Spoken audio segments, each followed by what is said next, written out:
आठ घटक है जो व्यक्ति के अंदर होने चाहिए। तो आप सभी का यहाँ पर मैं स्वागत करता हूँ। और जैसे कि आपका अभी ये लास्ट सत्र चल रहा है, आपके एग्जाम आने वाले हैं और बात कर रहे हैं हम यहाँ पर अभी एम्प्लॉयबिलिटी स्किल्स सब्जेक्ट्स की। तो इसमें एम्प्लॉयबिलिटी स्किल्स में आपके अंदर कैसा स्किल्स है, क्या क्या आपने सीखा आज तक पूरे साल भर में।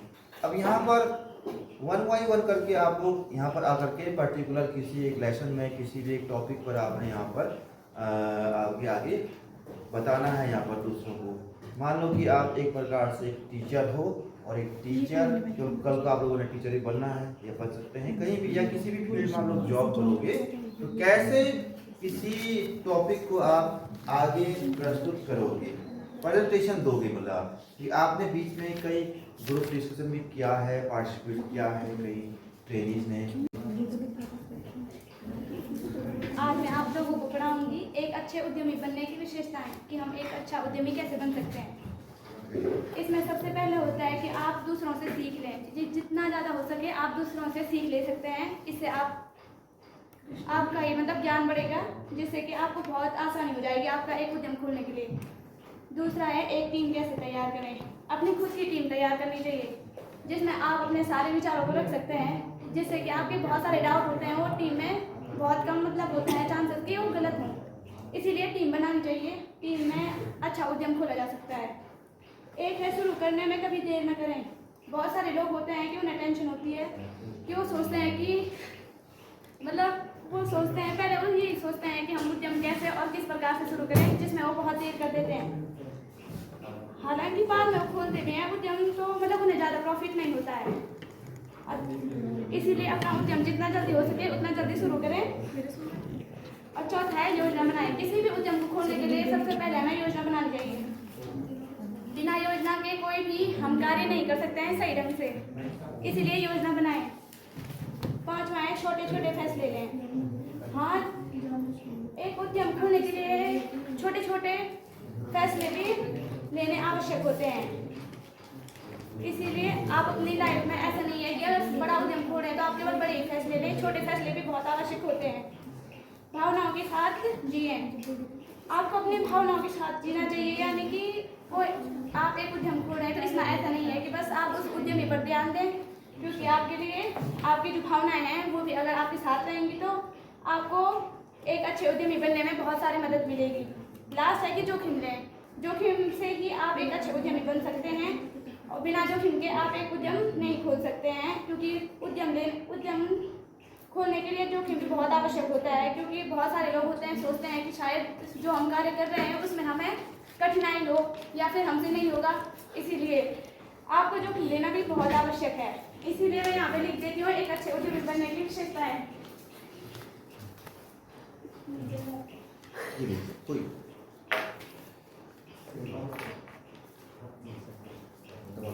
पहला है दूसरों से सीख ले।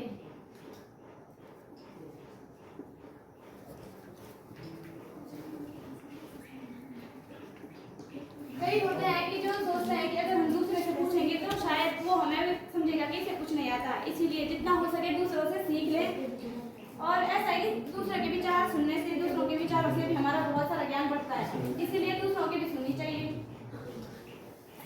दूसरा है एक टीम तैयार करें।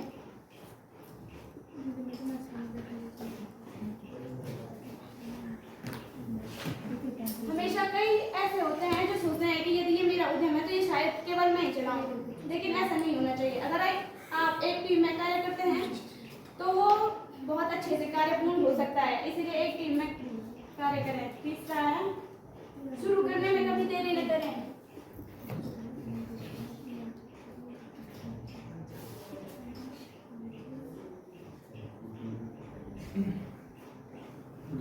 क्योंकि आपको पता है कि आपने अगर भविष्य में जो कार्य करना ही है तो उसको करने में देरी करनी ही क्यों है, क्योंकि आप जानते हैं कि आपको किस प्रकार से अपना भविष्य चलाना है, इसीलिए जो करना है तो वो टाइम से करना है।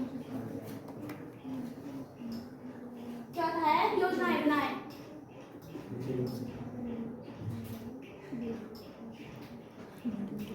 योजनाएं बनाना आपके जो डिसीजन होता है उससे पहले ये होता है कि योजनाएं सबसे महत्वपूर्ण होती है। उतना डिसीजन ही होता है कि आप पहले योजना बनाएं, क्योंकि योजनाओं के आधार पर ही आप आगे कुछ कर सकते हैं। पांचवा है छोटे छोटे फैसले लें।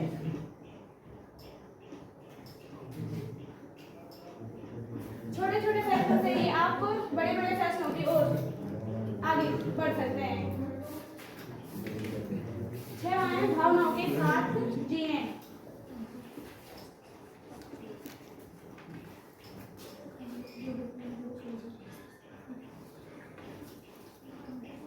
सातवां है जोखिम लें।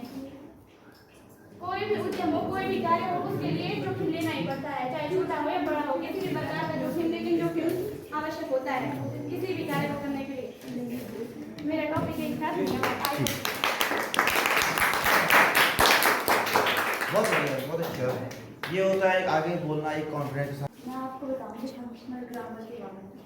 फंक्शनल ग्रामर में है ट्रांसफॉर्मेशन ऑफ सेंटेंस। मतलब हम ट्रांसफॉर्मेशन ऑफ सेंटेंस का मतलब होता है कि हम किसी वाक्य को, मतलब हम इंग्लिश में कुछ सेंटेंस लिखते हैं, हम उसका अर्थ बदले बिना उसको और किस तरीके से लिख सकते हैं, इसको बोलते हैं ट्रांसफॉर्मेशन ऑफ सेंटेंस। जैसे कि हम कह रहे हैं कि the boy is too weak to move about. इसका मतलब है कि लड़का बहुत कमजोर है कि वो हिल भी नहीं सकता, मतलब वो मूव नहीं कर सकता। और इसको हम दूसरे तरीके से बोल सकते हैं कि the boy is too weak that he can not move about. मतलब हम दोनों का अर्थ एक है, लेकिन हमने दोनों का स्ट्रक्चर चेंज कर दिया, दोनों का लिखने का तरीका चेंज हो गया, बोलने का तरीका चेंज हो गया, लेकिन उसका मीनिंग सेम रहा।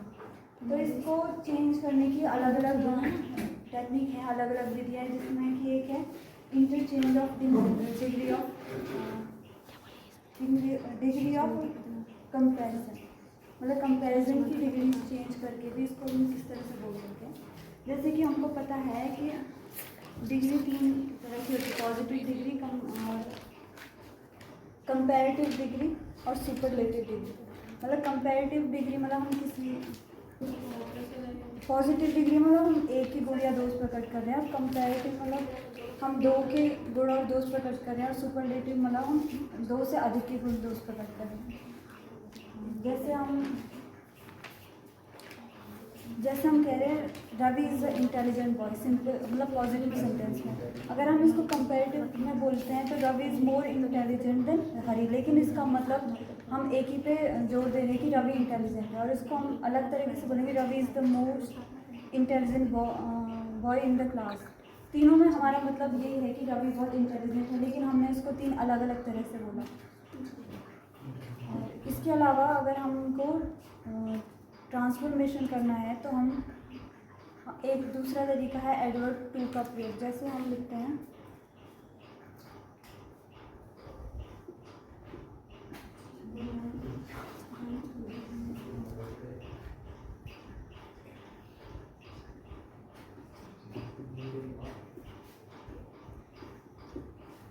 ये हमने सिंपली लिख दिया। अगर हम इसको बदलना चाहते हैं, इसमें एडवर्ब टू को इसमें चेंज करना चाहते हैं तो हम लिखेंगे the man is too old that he can not walk.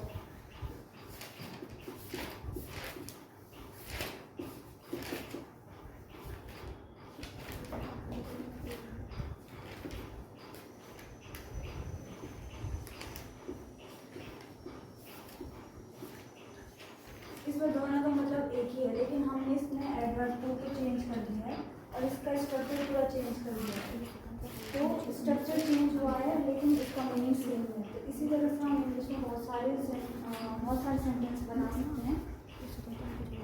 इसको ही फंक्शनल ग्रामर कहते हैं। इसके और भी बहुत सारे तरीके हैं, जैसे एक्टिव और पैसिव वॉइस में चेंज करते हैं हम इंग्लिश में। The farmer killed the snake was killed by the farmer. दोनों का मतलब एक है, लेकिन दोनों का बोलने का तरीका अलग है और दोनों में थोड़ा थोड़ा डिफरेंस आ जाता है। इसी तरह से इसी को कहते हैं कि transformation of sentence. Thank you.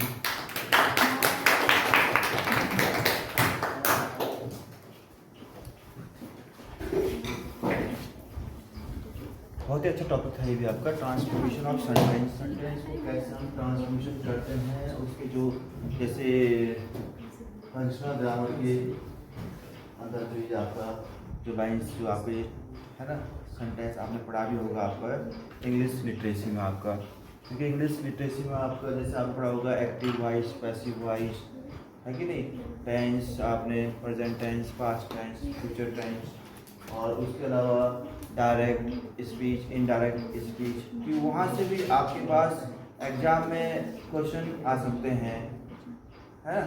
इस टाइप के क्वेश्चन भी आ सकते हैं कि आप इनमें से छांटिए कि ये कौन सा टेंस है, सिंपल टेंस है या प्रेजेंट है, पास्ट है, या आप इस सेंटेंस का ट्रांसफॉर्मेशन कीजिए, आप कौन सा राइट आंसर है चारों चॉइस में से। इस तरीके के क्वेश्चन भी आ सकते हैं आपके पास एग्जाम में, और आएंगे ही आएंगे। तो ये आप इस चीज़ की आप तैयारी करते ना, काफ़ी अच्छे तरीके से यहाँ पर बताया रुचि ने अभी। तो ऐसे ही तो ये स्किल्स आपके अंदर आनी चाहिए, क्योंकि अब ऐसा भी नहीं है कि आप लोगों ने टीचर ही बनना है कल को। किसी भी फील्ड में आप लोग काम करोगे, किसी भी जॉब सेक्टर में, किसी भी सेक्टर में आप जॉब करोगे, तो वहाँ आपको अपने जो कुछ भी आपने बनाया है उसके बारे में सबको इन्फॉर्मेशन देना भी आवश्यक है। अब इसी क्रम में यहाँ पर जो है कि जो नेक्स्ट आपका रोल नंबर 6 किसका है, आ जाओ। संवैधानिक उपचार के अंतर्गत प्रदेश अधिकार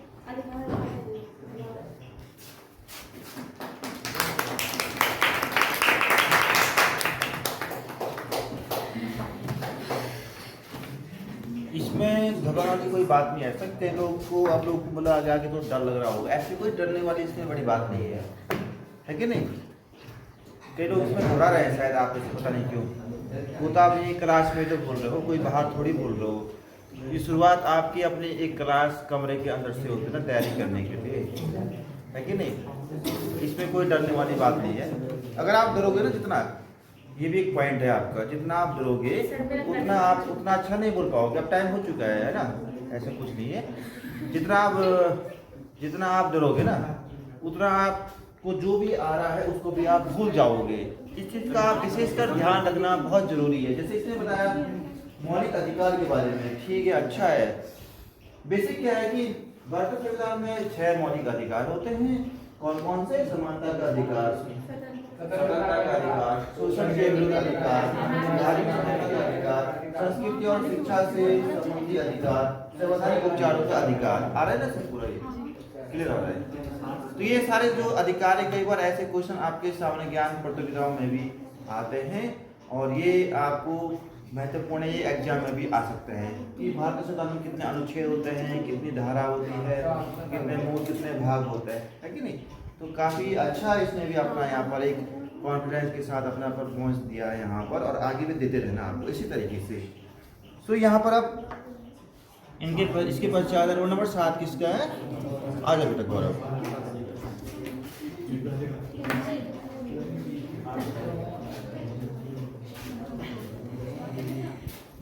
good morning all of you. आज हम पढ़ेंगे भारतीय संविधान क्या है।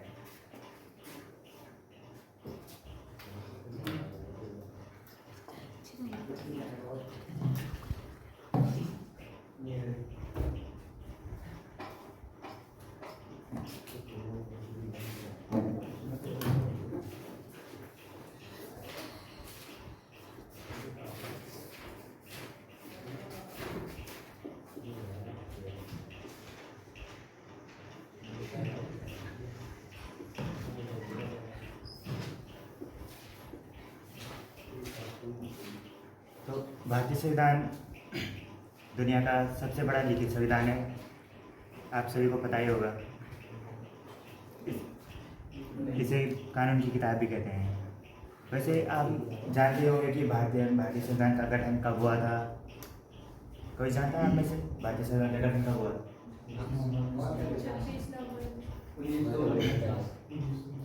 भारतीय संविधान बनकर 26 नवंबर 1949 को तैयार हुआ था। इसकी प्रथम बैठक 19 जुलाई 1946 को हुई थी। 19 जुलाई 1946 को, कि ताकि भारतीय संविधान को कैसे बनाया जाए, इसकी बैठक की थी तारीख। तो मतलब इसका ये है कि उसके बाद भारतीय संविधान की प्रथम बैठक, जिसमें समिति के द्वारा एक बैठक बैठाई गई थी, तो वो दिसंबर 1946 को हुई थी।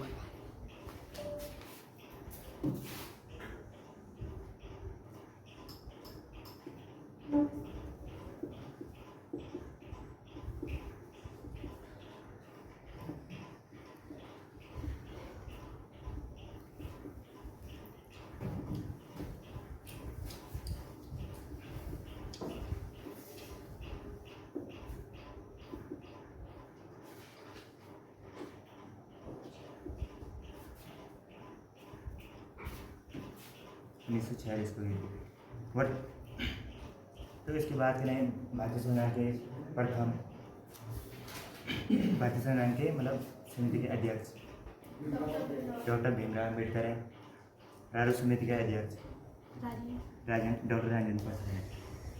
भारतीय संविधान की शुरुआत में मतलब भारतीय संविधान में कितने अनुच्छेद थे, कितने भाग थे और कितने अनुच्छेद हैं पहले और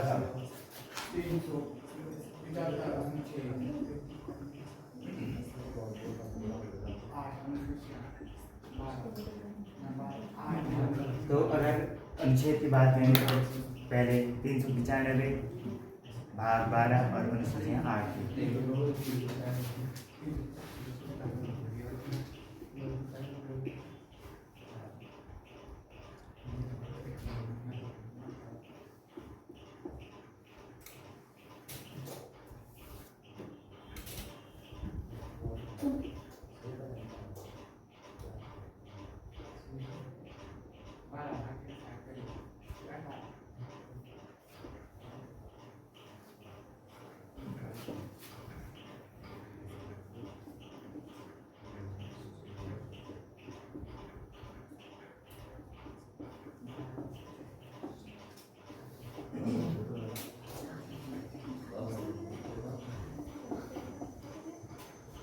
और अब 470 अनुच्छेद भाग 25 और 12 अनुसूचियाँ हैं। तो थैंक यू।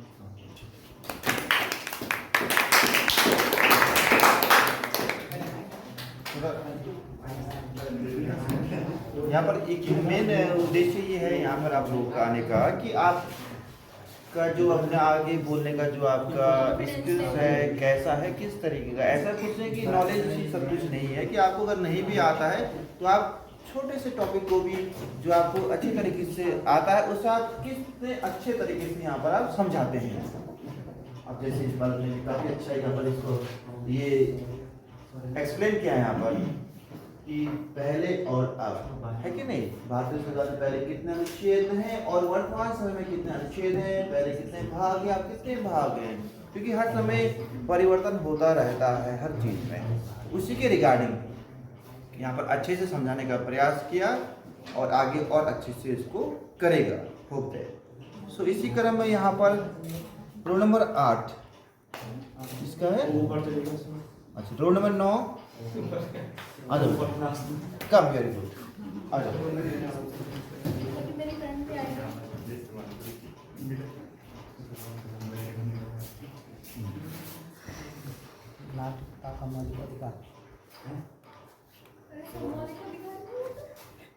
भारतीय संविधान की प्रमुख विशेषता यह है कि उद्यमिता मूल अधिकारों का घोषणा की गई। यह अमेरिका के अधिकारगत के आधार पर है।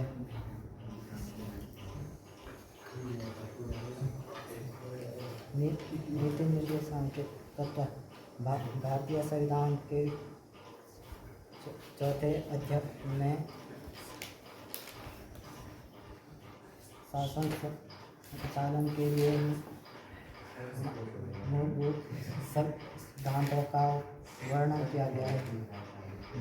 भारत संविधान में नीति निर्देशक तत्व का विचार आयरलैंड के संविधान से लिया गया है तथा इस तत्व को प्रतिनिधित्व के संबंध में संविधान का 37 में अनुच्छेद कहा गया है।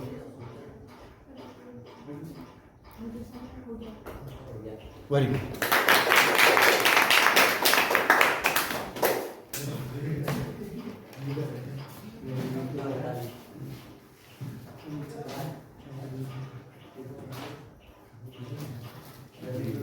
तो यहाँ पर जो पवन ने भी प्रयास किया, क्योंकि आप लोग के प्रयास करने से तो आप आगे कुछ कहोगे ना, कह सकते हो। जब आप लोग देखोगे सामने कैमरे पर, कैमरा आपके ऊपर लगा हुआ है, आप बोल रहे हैं, कैसे बोल रहे हैं, किस तरीके से बोल रहे हैं, ये डिपेंड करता है आप पर।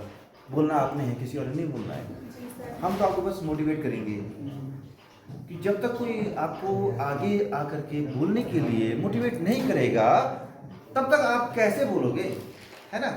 तब तक आप कैसे कम्युनिकेशन करोगे या कैसे अपना प्रेजेंटेशन दोगे? आज तक आपको लाइफ में शायद कभी ऐसा मौका मिला ही नहीं होगा, हो सकता है, जो थोड़ा अच्छे से एक्सप्लेन नहीं कर पा रहे हैं।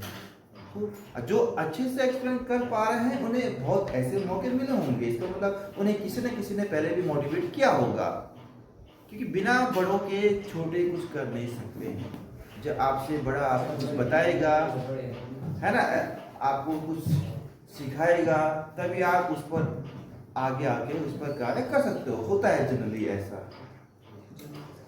फिर धीरे धीरे आपके अंदर एक इंटरेस्ट होता है, एक इच्छा होती है कि मैं आगे आगे डेली बोलता रहूँ कुछ ना कुछ कैमरे के आगे। तो यहाँ पर जितने भी आपके ये टॉपिक हैं आपके सब्जेक्ट से रिलेटेड, अच्छा आप लोगों ने बोला। इसी क्रम में यहाँ पर रोल नंबर 10 किसका है? आ जाओ बेटा।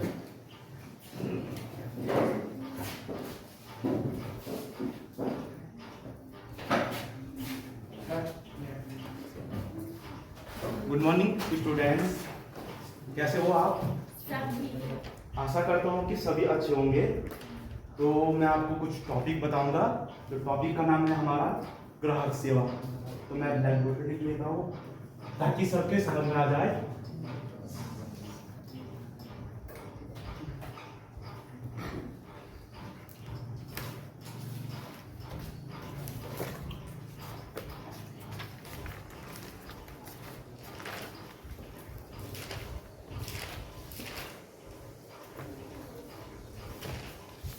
टॉपिक क्या है हमारा?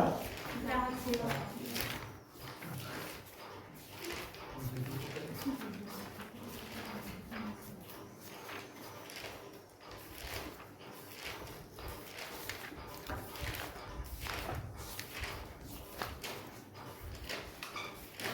तो कोई बता सकता है मुझे कि ग्राहक सेवा का मतलब क्या होता है?